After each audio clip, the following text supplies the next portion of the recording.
We hope you're having a great week. We're coming up to the end of the year, and there's several things we want to highlight to make sure that you don't miss. We'll drop some links down below for each one of these.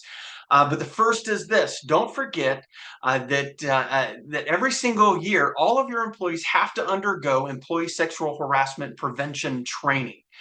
Not a problem because the Illinois Department of Human Rights actually has that training available at no cost to you. Again, we'll put that link down below, but make sure all of your employees have completed the employee sexual harassment prevention training.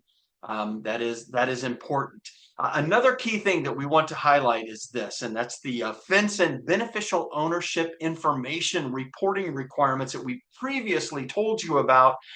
The courts have preliminarily enjoined that. So right now, that is not going to be a requirement at this stage until they make a final ruling. But in their preliminary injunction, they indicated that they believe that there was sufficient evidence to indicate that it was going to be ruled as unconstitutional. But when that ultimately happens, we'll definitely inform our members. But as of this stage, the reporting requirement is not a requirement right now for 2024.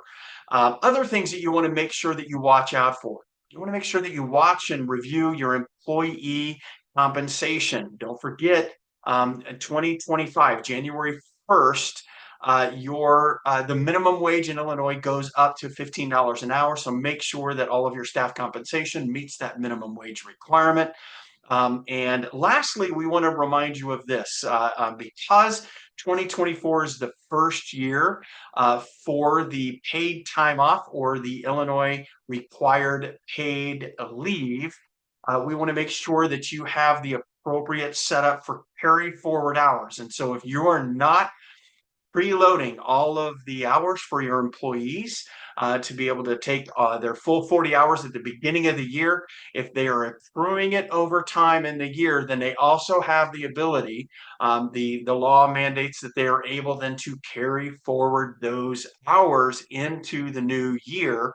But it does also say that you're never required to allow them to take more than 40 hours unless your current policy does indicate that, or your policy indicates that they can, exceed the state minimum requirements for paid leave.